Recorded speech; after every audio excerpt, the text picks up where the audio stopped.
Astenia psicológica, sin deseos de hacer nada. Ese es el tema de hoy que nos trae nuestra compañera de medicina en su hogar todos los miércoles, la doctora Cristina Balinotti, psicóloga y conferencista. Buenos días, doctora. Buenos días Luis, doctor Octavio, ¿cómo se encuentran? Hoy vamos a ver este tema, la primera gráfica. Okay. La primera gráfica aparece el título, Astenia psicológica, y sin fuerzas para hacer nada, lo subtitulé. ¿Por qué? Porque la astenia viene de dos partículas griegas, dos palabritas griegas, que significan justamente sin fuerza. La astenia es un síntoma que produce sensación de cansancio, agotamiento, falta de vitalidad, abatimiento físico y psíquico que impide realizar actos de la vida cotidiana y que no desaparece con el descanso y que además es prolongada. Puede durar 2 semanas, 3 semanas o hacerse crónico. En la segunda gráfica vemos otros síntomas relacionados justamente con este síntoma, digamos. Son más síntomas relacionados con un síntoma, que son insomnio, tristeza, ausencia de motivación, sensibilidad a la luz, generalmente duelen los ojos, sensibilidad a ruidos fuertes, pérdida de deseo sexual, dolor de cabeza, falta de apetito, problemas de memoria. Es decir, que el síntoma principal es la astenia, pero después viene atrás toda una miríada de otras manifestaciones físicas y también psicológicas. En la próxima gráfica, una advertencia: no confundir la astenia con la fatiga ni con la debilidad. ¿Por qué? Porque en la astenia el cansancio aparece previo al inicio de una actividad habitual.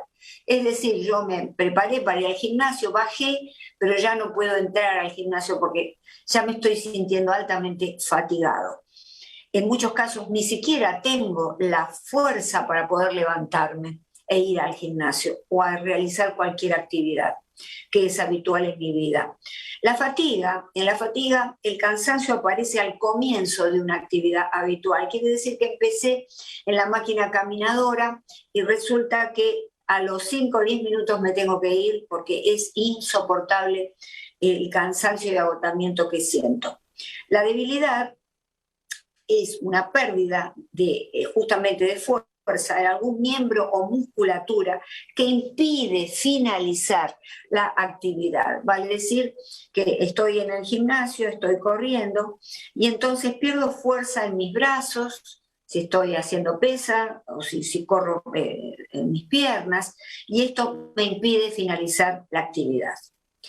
En la próxima gráfica vamos a los tipos de astenia que existen. No es solamente la psicológica, aunque acá ponemos el acento en ella.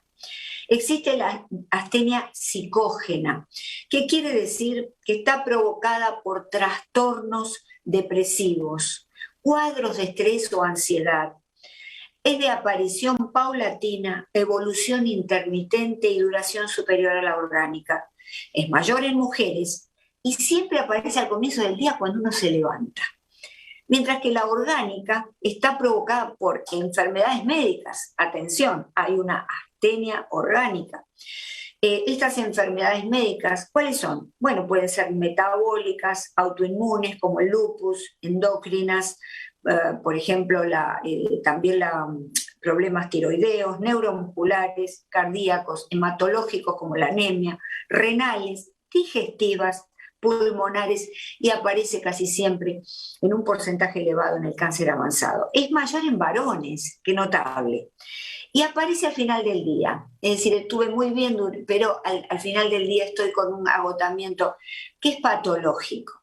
También podemos incluir una tercera categoría que no forma parte de estas dos categorías de diagnóstico, que son las clásicas, y que es la astenia primaveral, que surge como consecuencia del cambio climático, cuando entramos en la primavera.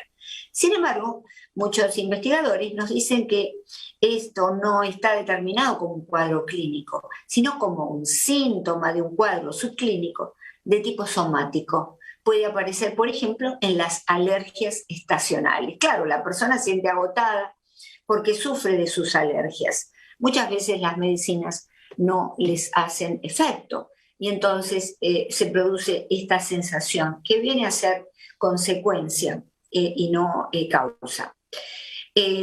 También puede aparecer, aunque no siempre, el trastorno afectivo estacional, que sabemos que es un tipo de depresión. Hay muchos tipos de depresión clínicas. Entonces, el trastorno afectivo estacional, pero este está influido más por la luz y tiene que ver con neurotransmisores. De modo que ahí puede aparecer la astenia, bueno, justamente por esa carencia de luz en los países en los que el sol está muy pocas horas en el día, o inclusive en los inviernos muy oscuros. Vamos ahora a la próxima gráfica. ¿Y cuáles son las causas que pueden provocar la astenia psicológica? El estrés prolongado grave, y vemos que nosotros en esta pandemia hemos estado en un estrés prolongado grave. Actividad física o trabajo excesivo. La herencia también juega un papel importante. Mala higiene del sueño, que la vemos también durante la pandemia, ¿verdad? Ansiedad y depresión, otro de los cuadros que hemos visto desarrollarse en este año y medio. Hábitos nutricionales deficitarios también. Fíjese que cómo conectamos que pueda aparecer este síntoma de astenia en esta pandemia. Los conflictos familiares graves, de las personas que tienen conflictos, que lo vienen arrastrando desde hace mucho, se produce un estrés patológico, ¿verdad? Y entonces surge este agotamiento psicológico. Ahora, ¿cuál es la prevalencia en ambos tipos de astenia? Vale decir, en la psicológica y en la orgánica. Vemos que en cuanto a la prevalencia general, del 0,2% al 2,6% de la población global padecen ambos tipos de astenia, pero es más importante en adultos de 30 a 50 años, aunque ustedes saben que puede haber niños y adolescentes que han concurrido a la consulta llevados por sus padres por este agotamiento. En cuanto a la prevalencia en pacientes, el 17% al 90% de pacientes padecen de algún tipo de astenia, los pacientes que tienen cáncer. El 70% aquellos que tienen depresión y ansiedad. En cuanto a la prevalencia de género, es más habitual en mujeres, como dijimos, la astenia psicológica, y más habitual en hombres, la astenia orgánica. ¿Cuál es el diagnóstico diferencial? En la próxima gráfica. En la próxima gráfica vemos el diagnóstico diferencial. Es importante porque se puede solapar o confundir con el burnout o el síndrome del empleado quemado por exceso de trabajo, en donde hay una falta de implicación en la empresa. El empleado trabaja, pero nunca tiene opinión, pero no lo ascienden. Generalmente sucede con los empleados en atención al público. Entonces, aquí en este caso, el sustrato primario es el daño emocional que siente esa persona, que le da todo a ese trabajo, que no está con la familia, que no le pagan bien, ¿verdad? Y entonces puede surgir la depresión como consecuencia. ¿Por qué? Porque la depresión aquí se vive como una pérdida de los ideales, de ese ideal, de esos sueños de desarrollo. También hay que diferenciarlo del estrés laboral, en donde hay sobreimplicación, es decir, que hay exceso de compromiso de la persona en ese trabajo. Se les da, tienen un buen sueldo, tienen opinión en la empresa, a lo mejor tienen acciones en la empresa, pero por eso están también trabajando muchísimo, 12, 14 horas por día. Y allí el sustrato primario es el daño fisiológico, es decir, se enferman producto de todo esto, sufren una enfermedad física. Y entonces, como consecuencia, aparece la depresión. ¿Por qué aparece? Porque tiende a preservar las energías. La persona entonces se agota, la persona está en la cama, porque el organismo de alguna manera le está diciendo esto no puede seguir así. ¿Cuál es el tratamiento en la próxima gráfica de la astenia psicológica? Bueno, el tratamiento es el ejercicio físico paulatino, eso desde ya. Hay que intentar acompañar al paciente, a la persona, si es un familiar, a que haga algún tipo de ejercicio lento. Y la terapia cognitiva conductual, que tiende desde ya a poder modificar un poco los pensamientos y la conducta de esta persona sufriente. Entonces vamos a ver ahora la astenia y la vida urbana, ¿verdad? Astenia y vida urbana. Y ustedes saben que muchos años atrás, antes del siglo XIX, no existía la depresión, la ansiedad, no existía la astenia, se vivía de manera muy tranquila. Pero cuando surge el siglo XIX, y acá vamos a la próxima gráfica. Bueno, ustedes saben que se relaciona la astenia con la vida urbana. Antes del siglo XIX no existía ni la depresión, no existía la ansiedad, y mucho menos este agotamiento asténico, ¿verdad? No existía. Pero surge el siglo XIX y ocurren grandes cambios sociales, políticos, económicos, poblacionales. La población aumenta en un 50%, aparecen las industrias, se reorganizan las clases sociales, hay mucho cambio, es realmente traumático. Y entonces acá aparece por primera vez la astenia y George Baird, un gran investigador del siglo XIX, la descubre. Justamente la descubre y le denomina neurastenia, es decir, que en ese momento era la fatiga física de origen nervioso o fatiga de los nervios. Y entonces esto fue tomado también por Freud, que hablaba de la neurastenia relacionándola con las neurosis actuales. Las neurosis actuales son las que los síntomas las causas ocurren en la actualidad de la vida del sujeto, no en el pasado de la infancia. Entonces, esto también se habla de la psicastenia. Empiezan toda clase que sería la aparición por primera vez de las obsesiones, de las compulsiones, todo esto que se llama psicastenia. Actualmente el término neurastenia no existe, pero sí ha quedado la astenia. Y entonces, la astenia es un poco, podríamos subtitularlo, además de sin fuerzas para hacer nada, podríamos subtitularlo como el síntoma cardinal del desarrollo de nuestra época.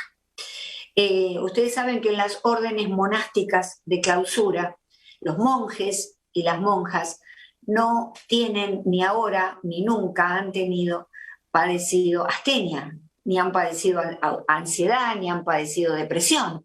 Esto significa que realmente viven en una vida de armonía bastante importante, ¿verdad? Tenemos que decir que esta astenia, en sus dos formas, para ser diagnosticada y para acudir al médico, tiene que pasar 2 semanas, una semana y media ya la familia se da cuenta que el individuo está en imposibilidad de realizar aquellas cosas habituales, ¿verdad? Y hay que diferenciarla también de la ergastenia, que es el cansancio que transcurre por exceso de trabajo, por exceso de ejercicio físico, ¿verdad? Pero eso es algo transitorio. Si yo me pasé de pronto 4 días seguidos en el gimnasio, 4 días trabajando 14 horas por día, voy a sentir ese agotamiento físico y eso que podemos llamar entre comillas astenia, pero yo me recupero inmediatamente de lo sucedido.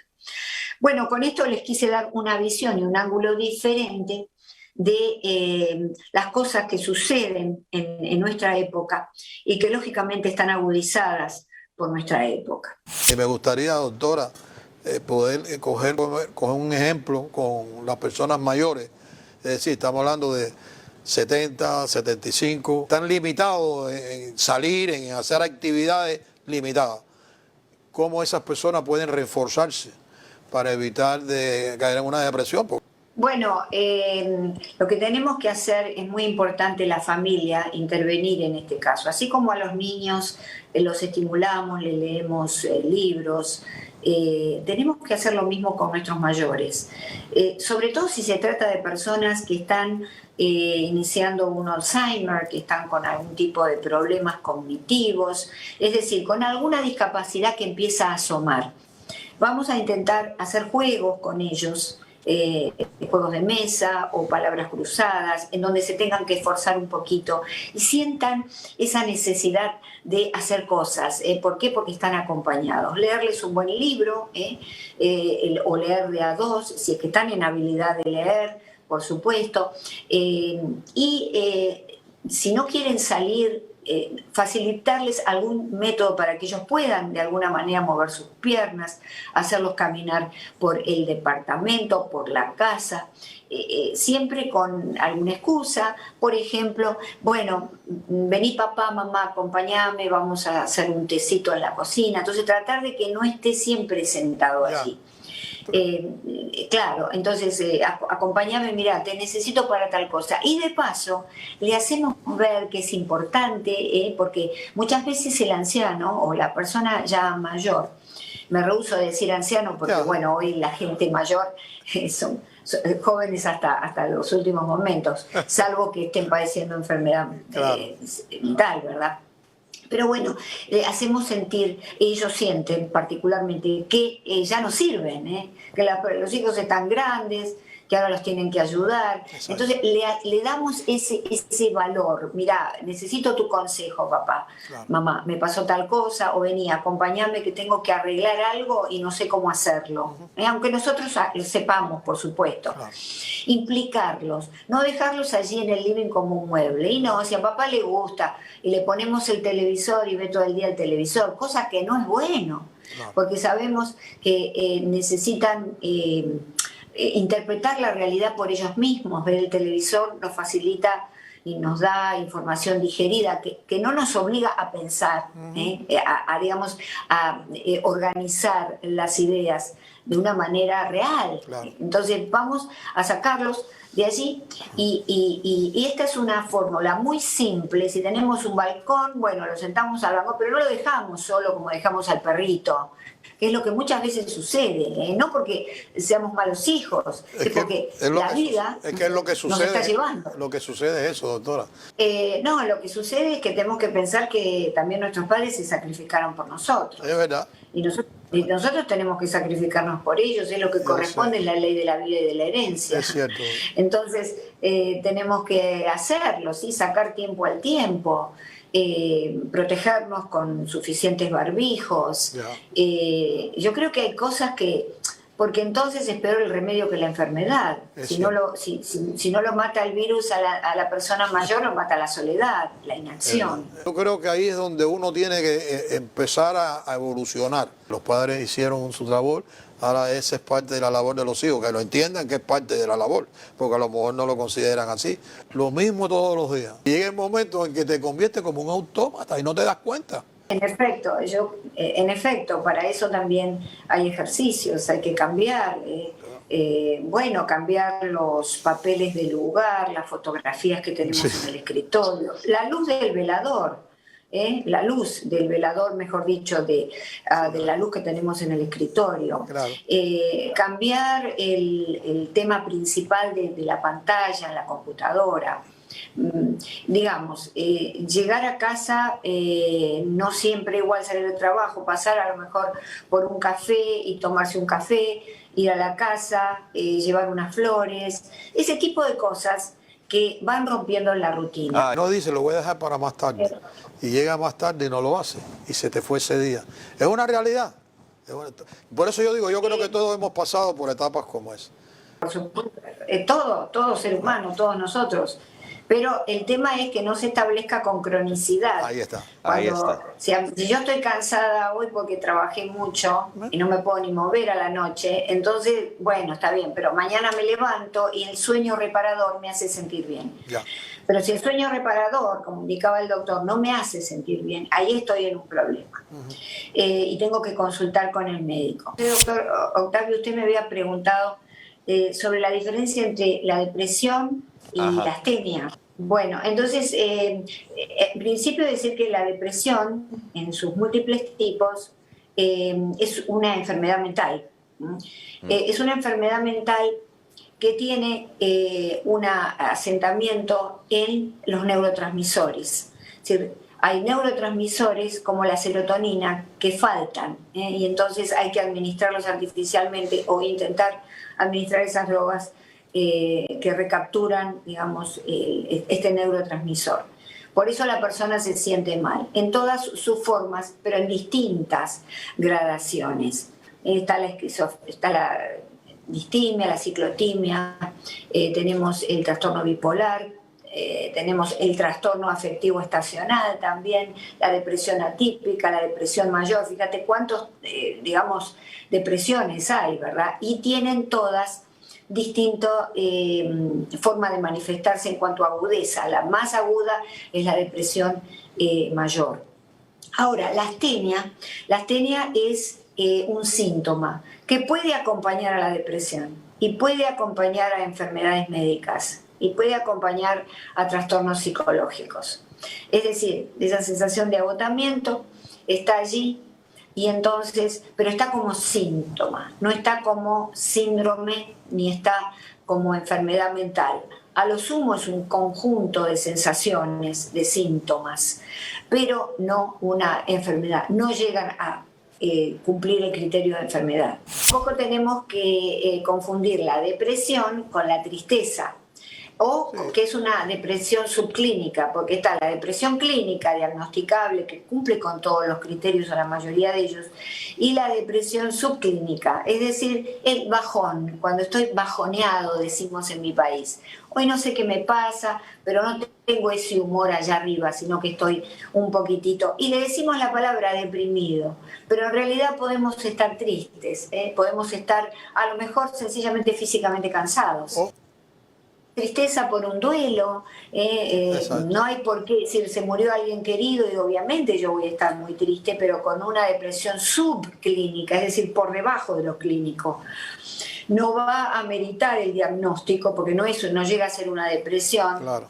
porque se hacen pruebas de sangre y también sus neurotransmisores. Sencillamente está pasando por una etapa difícil de su vida. La comunicación es vital en todos estos aspectos. Lo que pasa es que vivimos en una cultura que no valida las emociones, es decir, no las reconoce, las oculta y mucho menos las expresa, porque es una cultura, como hemos indicado antes, en que todos tenemos que estar alegres